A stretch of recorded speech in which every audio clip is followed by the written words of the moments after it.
Hi everybody, this is Josh Culp. We are learning Daf Shvui. We are in Masechet Bava on Daf Kuf Yud Gimmel. And in wake of, or in light of the sugiot that we're learning this week, and especially some of the passages we're going to learn next week on page Kuf Yud Daled 114, I wanted to talk very briefly about the language of the Gemara. If you have been reading the original language, you might have noticed that the Gemara goes backwards and forwards between Hebrew and Aramaic, and this phenomenon continues largely through the period of Talmudic commentaries, and even in modern Talmudic writing, rabbinic writing, you see a very heavy dosage of Aramaic, even though the primary language for most modern rabbis is Hebrew, especially if they live in Israel. But in the time of the Talmud, I think if you were to go through the Talmud, you would see that Amoraic statements are actually largely in Hebrew.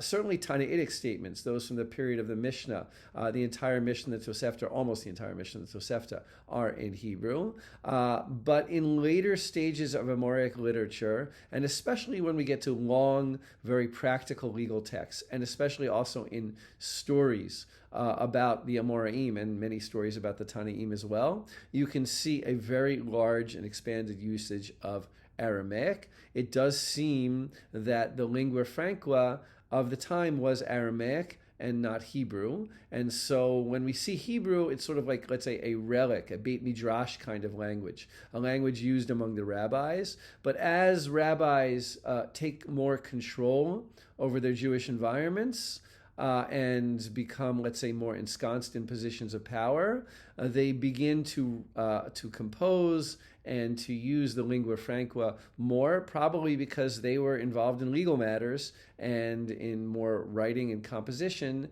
and were more further removed from the Tanaitic period. So you're going to get a lot of Aramaic in some of these sections. There is a very heavy dosage in the next 2 pages of very practical descriptions about how rabbinic courts are run. I'll talk more about that next week. But I thought it's curious to note this going backwards and forwards between Hebrew and Aramaic. I wouldn't say Aramaic was a living language after the time of the Geonim, the people who ruled in Babylonia after the time of the Talmud, but it was a very much used language in a kind of jargon sort of way by rabbis throughout the Middle Ages. And as I said before, even until the modern period, many rabbis continue to liberally dose their writing. When they're writing in Hebrew with Aramaic, it's often called Lishna de Rabbanan, which itself is Aramaic for the language of the rabbis.